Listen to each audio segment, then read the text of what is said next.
Na na na na na na na na na na na na na na na na na. I'll try my absolute best to avoid any form of spoilers in this video, so it'd be nice if y'all do the same in the comment section as well. Thank you. The topic has been going around lately, and I was gonna make a dedicated video in due time, but I decided to talk about them now. Maybe I can help people be prepared for it, or soften the blow for the first issue I'm gonna talk about, HP inflation. Some of y'all are probably living under a rock like I am, so let me explain it real quick. When people say HSR has a HP inflation problem, they're referring to how enemies in the endgame content have been getting a bigger and bigger HP pool, making it harder for you to clear it. There was even a data that showed apparently the 3-star clear rate of MOC is actually getting lower or something, and that's just the submitted data. Admittedly, this is quite depressing state to see in HSR. Like, I remember back then, if you dealt like 100k damage or something, you'd probably one-shot the boss of a floor. Nowadays, 100k probably wouldn't even kill a side mob. Yes, I'm gonna bring up Sele again because this is such a sad thing to see for a kill-based DPS like Sele. I say like Sele even though she's the only kill-based DPS in the game. At least as of making this video, but I highly doubt they'll make another one. Kill-based mechanics are just so flawed with how the introduction of HP share bosses. This also shows how far the devs are willing to go to make sure a specific mechanic is heavily countered. Maybe this is just me still trying to use a low investment Sele team, but I'm not gonna go too far about HP inflation. Doesn't matter whether this issue affects you or not, it is something that a certain part of the player base is facing. If you're not affected by this, great, more on that later in the video. But HP inflation isn't the only issue that's been happening in HSR. There's also the well-known blatant power creep that's happened since version 1. At first, it was mostly the DPS that experienced this, and to a certain extent, the sustain as well. But nowadays, even the supports are starting to take a shift in the meta. Units like Pela and Ting Yun just doesn't feel as dominant as they used to. Like, sure, they're good, but like, not as good as they used to be, you know? Or rather, they're still as good, but it's just like, there's better things now.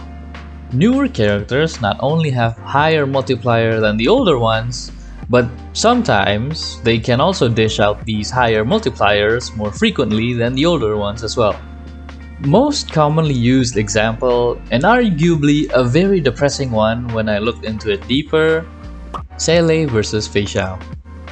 In a single target scenario, Sele's skill would launch a grand total of 220 multiplier worth of damage, while Fei Xiao would only deal 200 multiplier worth of damage with her skill. Now technically, Sele dealt a bit more damage in this case, right? Well, every time Fei Xiao launches her skill, she also launches another follow-up attack, which deals 110 multiplier worth of damage. Not to mention, every time you use Fei Xiao's skill, she gets a massive self-attack steroid. And every time Fei Xiao launches a follow-up attack, she gets a damage buff steroid. And per every Fei Xiao turn, when your allies launches an attack, Fei Xiao deals another instance of her follow-up attack once. So that's a grand total of 420% worth of damage multiplier per Fei Xiao turn.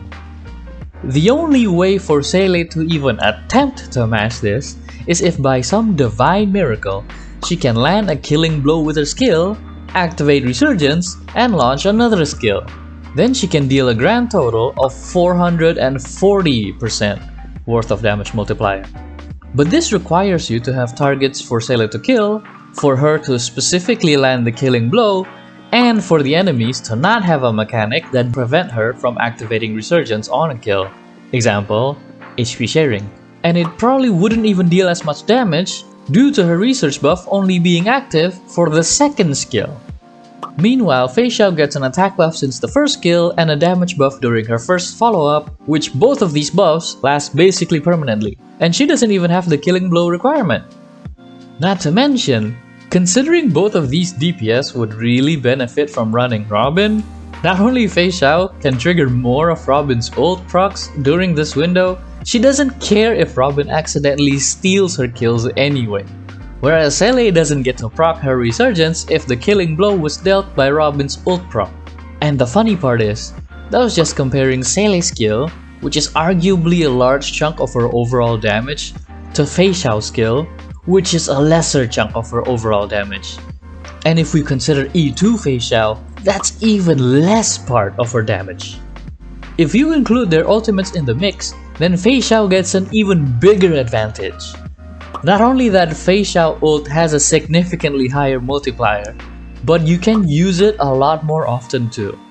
This also has the added bonuses like increased break efficiency and it ignoring weakness typing, which can potentially lead to a broken enemy, which is basically a potential additional 10% vulnerability. All this talk have been about how a 1.0 DPS is getting power creep and how various different mechanics are introduced to counter their very kit. What if our 2.x DPS gets power creep too?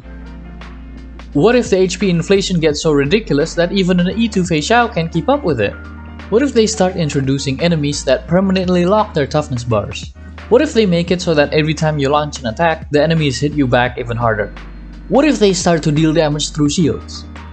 At this point, what wouldn't the devs do to kill off a character use case? So how are we supposed to deal with this power creep and HP inflation issue? Should we deal with this issue? Is this an issue? Let's circle back to it. There are two issues right now that we are facing, and I'm once again gonna keep on using Seele as an example.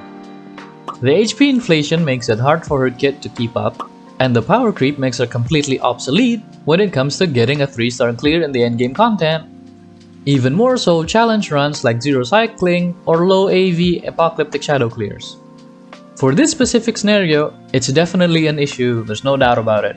The effort it takes to make Seele to just be close to our current DPS roster is very demanding.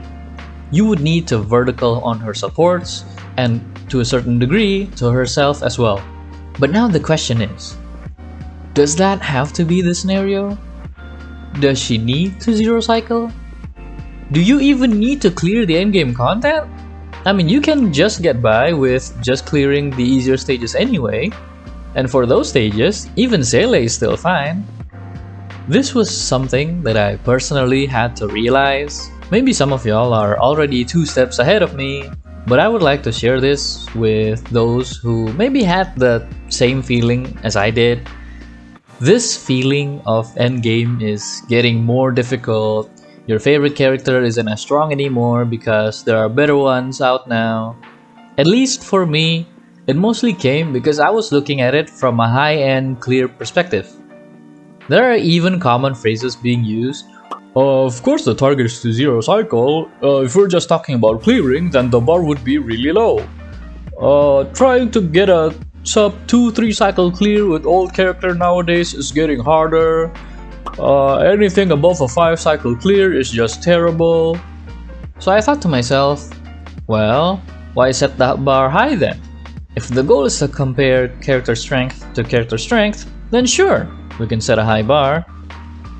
But I feel like a lot of times this gets dragged to even just regular enjoyment of the game. Like, if I don't care about the endgame content, then is the HP inflation and power creep even an issue? No, not really. In version 5.0, Seele would probably be crept to hell and back 3 times over, but I can probably still clear a lot of the floors in MOC. It's not really an issue now, is it? Remy, you're just coping now. Talking about low floor clears? Bro, just accept that you suck at the game. Seele is a bad character. She's worse than Blade now. Just accept it. Sure, you can say that I'm coping with bad characters. You can say that I'm coping because I have a bad account, a bad build, and whatnot. But no matter how you spin it, I'm still having fun with the game. I'm still using my favorite characters to play the game. How about you guys? What's your methods of enjoying the game? Are you still enjoying the game? Cause that's the whole point anyway. That's how I personally find enjoyment from the game. And if yours is to get high-end clears with low-cost teams or something, then I wish you good luck facing whatever cancer the devs are gonna slap on you. The in-game content difficulty has always been artificial and lazy anyway. They just slap on a timer, increase the HP pool, and call it a day. Me personally, I ain't dealing with that. And besides, is this really worth it to be worried about? It's a concern that we should give feedback to the devs, yes. But if the devs ain't gonna bother to fix the issue, then I ain't gonna bother dealing with it. And to be honest, neither should y'all. Cause all they gonna do is keep on artificially increasing the game's difficulty and not even give more rewards. But that's just my opinion. And also, I kinda have actual issues in my life that I should worry about instead. Like, instead of worrying if my Sele can zero cycle or not, I should probably just clean my room. Instead of worrying about power creep, I should worry about how after more than 8 years of drawing, I can't even get past sketches or basic shapes yet. Like, this is actually so depressing. Now, I know a lot of us play these games as an escape from reality, so y'all don't actually want to think about all that for yourself. But isn't that the point though? If we're using this game as a form of escapism, why are we making it depressing on ourselves? You guys do what you want, but me, I'm gonna take this game casually and not worry about all that endgame stuff that much. It's just their marketing tactic anyway. And that's about it. If you enjoyed the video, give it a like, comment down your thoughts, feedbacks are greatly appreciated and I'll be reading through them.